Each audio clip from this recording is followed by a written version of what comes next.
So a lot of people might know me like as Hero, and a lot of people might know me as Ibrahim. And it really baffles me how long I've been able to keep this charade up. But it just goes to show you that you hear about these deportations and these illegal immigrants being corralled and abused and really having it stuck to them in a sense that is incomprehensible. But it really lets you know how much you care about these things.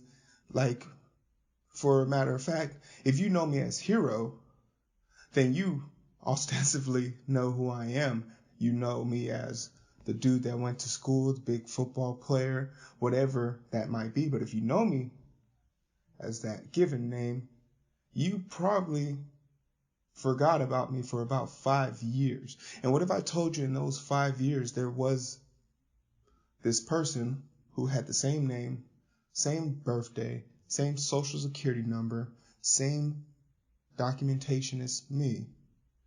And in 5 years, me and that person switched places. And no one was the wiser. You're probably thinking, that's a really far-fetched story. Like, Hero can't be an illegal alien. But can't I? Do you know where I was for those 5 years? Do you know where I was born? Have you ever seen my birth certificate? Are you 110% sure that you can verify my citizenship? Can you?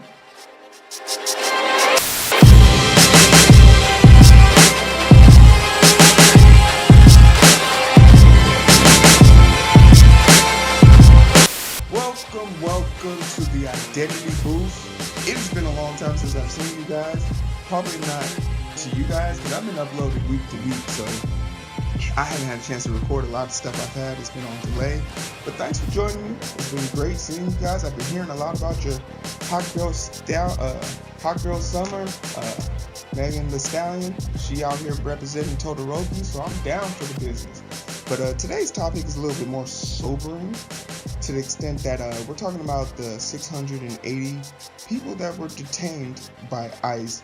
And, you know, the only reason why this raid was able to happen is because President Trump wasn't informed about it, so he couldn't tweet about it in advance. In fact, the last 6 out of 10 raids have been canceled because President Trump tweeted about it in advance. You know, sometimes there's benefit to being a complete idiot. There are times like this where we need him to be a complete idiot, but, you know, smarter people are getting wiser people are getting smarter, and they're keeping the information away from him. But let's talk about Coke Chicken owner Joseph Greendy. I don't know his last name, but Joseph is an asshole. Because we're talking about the 680 people that were detained. Did you know that America has prosecuted 0 companies and only 11 people since we've been detaining people for the last 2 years? So 2017, I believe, till 2016. No company has ever been pursued in any criminal effect or even charged or named in any of the documentations. But yet we have strict laws, guidelines, bylaws designated to keep these type of things from happening. But they keep happening, but we keep going for the person who's weak. You know, if that isn't proof that America is a bunch of cowards, if you wanted to really deter, you know, people from breaking the law, you tap the money. If there's no money to be made there, people will stop doing it. But you can't do that. You can't mess with your business owners. What? Attack the money? America? No, we're going to punch the person who's already on the ground. We're going to kick them, and as we walk away and we see them like try and regain consciousness, we're going to spit in their face. Joseph hasn't been charged, named, or anything, has suffered 0 consequences for these raids. But you want to know who did suffer consequences for the raids? 300 American citizens who were rounded up in this raid and then released 8 hours later, who lost 8 hours of pay, was separated from their parents, from their kids, their loved ones, for X amount of time, who had to explain to a bunch of people who didn't believe them that they were American citizens just because they're not going around carrying their birth certificate. their social security card number. I forget to carry my damn wallet outside sometimes. And that's tragic. I should know better because I could literally be shot in a police car, in my own car by being stopped by a police officer. So the mindless self-indulgence we have with saying that we're doing these raids to get rid of the evil people, we're not. We're not. Americans are more concerned with stabbing at the weak population, and a bunch of gangsters from Mexico aren't weak targets to American operatives.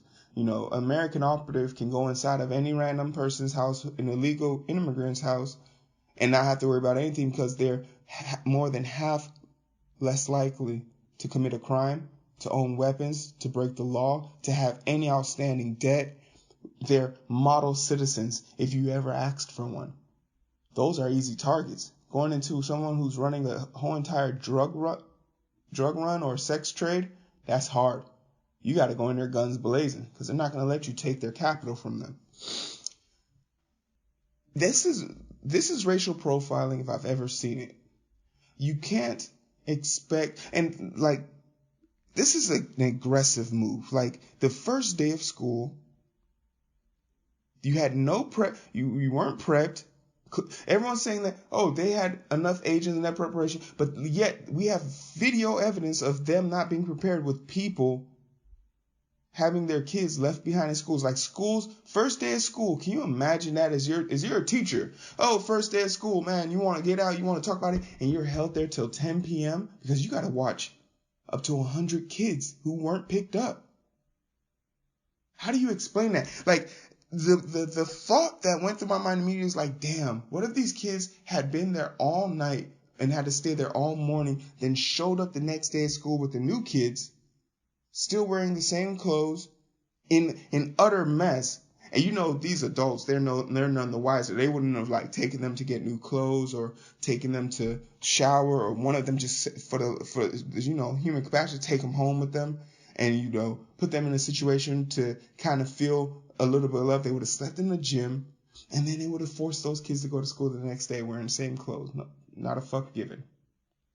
And then they talk about bullying. Those kids will be bullied, but yeah, we don't see them going around shooting up school. Oh, did I just make a jab at white privilege? I should have been a boxer. And to add insult to injury, this was still within the first week of that whole shooting in El Paso, Texas. Like, man, where is the sympathy? Where is the humanity? Like, these aren't bad people. That processing plant was processing food for that community. So when there's an uptick in prices for chicken, and now you can't buy chicken for your family, and you're thinking, man, the economy isn't doing so well. But then you keep hearing your airbag Trump talking about the economy is doing great, but you can't see that. And then he'd be like, oh, look at your paycheck. You got 44 cents. Ballin'. I hate you all. I hate you guys. Not my fans, not my listeners. You know who you are. I don't have to describe you. You're probably not listening to this. You're probably hearing the sound clip of this. I want you to know I dislike you a lot. Hate's a strong word, so you know I meant it. But the Coke factory probably did this on purpose. They've called, I have reason to believe, I can't prove this, but I have reason to believe that the Coke factory called ICE on their employees. But why? Why not just fire them? Why hire them in the first place? You want to know why? Because 3 years ago, that same Coke chicken factory was sued for $35 million by the EOC, I believe, is the settlement, $35 million. And you want to know why they were sued? They were sued because they were charging Mexican Latinos in their company $10 a piece for PPE, personal protective equipment. You know that shit that they give you for free so they don't get sued so you don't get hurt, so you can't sue them. They were charging them $10 out of their paycheck. They were making sexual advances. They were underpaying them. They were physically abusing them, not giving them breaks. You know, a step below slavery. They were sued because a few brave illegal immigrants said, I know I'm not supposed to be here, but I also know I don't have to be treated like this. What a consensus. Just because I don't belong here doesn't mean you can't treat me badly, or you can treat me badly. It just, like, what a consensus. What bravery.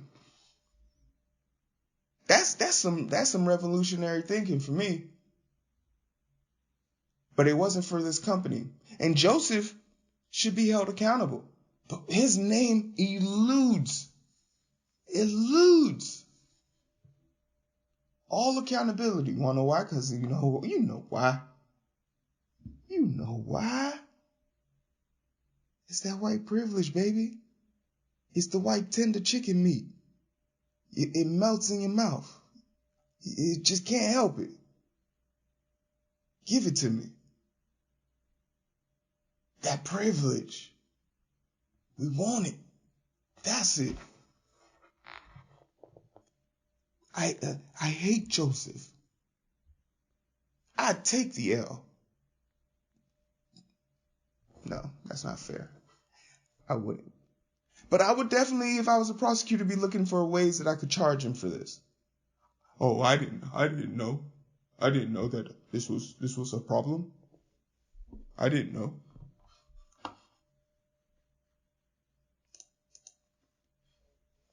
I didn't know. These are illegal immigrants. They had documentation proving it. They said you picked them up at a Walmart, like you do every morning. It's disgusting. And there's a few, and this is something I'll say. But black people are. We gotta stand by our Latino brothers and sisters. All your disagreements and inability to see it, because we're just 2 steps removed. We said tag to the Arab community after 9/11. That took a lot of pressure off of us. And then we saw, this concern about the border. All of a sudden, we was like, tag, all right, cool. Thanks, my Latino brothers and sisters, for taking a little bit more pressure off of us. But we still getting shot in the streets. There's a video going around the internet, a dude getting tilted, a female officer, white, getting tilted because he compared the police to Nazis. And he has a gun in his car. They arrested him, drew a gun on his ass for stopping him for a tinted window. And it's really important. It's super important for you to understand this. Stop talking to police.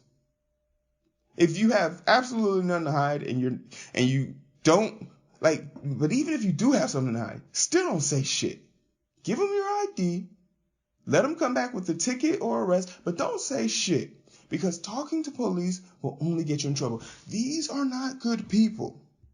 And I don't have sympathy for this dude, because he's actually being an arrogant asshole trying to flex, when in reality he's just showing what an idiot he is by even opening his mouth. You don't talk to police.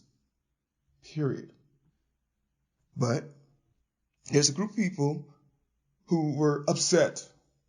Oh, stop exploiting the girl. Stop exploiting the girl for clicks and views.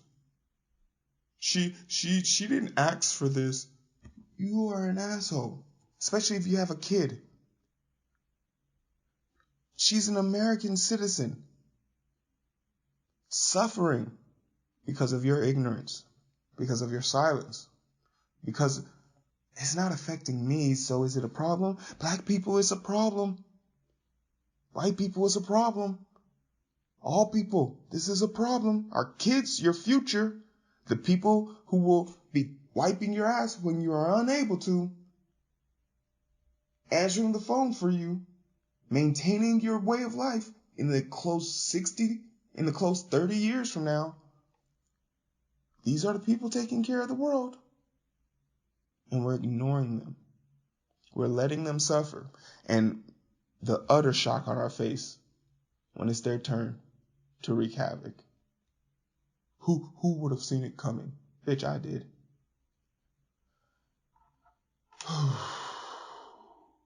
We have to show her face. We have to let her cry. We have to know what it's like to be uncomfortable, so that we have a drive to do something the next time we can. The next time you're like, oh, they're both equally bad. You think Hillary would have put people in cages? Hillary, I wouldn't have voted for Hillary. I voted for Bernie, but at least I voted. Oh, I'm not voting because 2020, wake the fuck up. We have to show the girl. Because if we don't, we're still part of the problem. It's still going to happen. That is not an excuse. Get over yourself. You have kids. It makes you feel uncomfortable because you have kids. More the reason why you should want to fight for these kids. The logical response on social media states that, damn, if you saw a kid struggling or hurt in the park, and no one immediately ran to that kid, you wouldn't either. And that says something about you. Is your way of life that comfortable? Could it be better? Man, I hope so. I hope so. But for all intents and purposes, you guys know what it is. It's the identity move. I'm just going to dabble in a little bit of topics here and there, but I want to get your opinion. 680 people were detained. 300 odd some were let go. We are wasting more money on ICE than ICE is even contributing to us. We know what they're doing this for. It's an intimidation tactic. But when it's time for truly thoughtful people to be placed in power, should we be thinking about abolishing ICE? Let me know what you think in the comments. Like, share, subscribe, hit the bell. Definitely like the video. So let me tell y'all something. YouTube has been doing some weird shit. You gotta like the video. I'm gonna put that like in the title somewhere. You have to like the video because that's the only way people will see the video. It's a popularity contest. I'm not that cool. In real life, way cooler. On YouTube, I'm a loser. But you gotta keep it real with yourself. So like, share, subscribe. I'll get it back in touch with you guys. I'm gonna do a few more videos today. But it's been real. I miss you guys.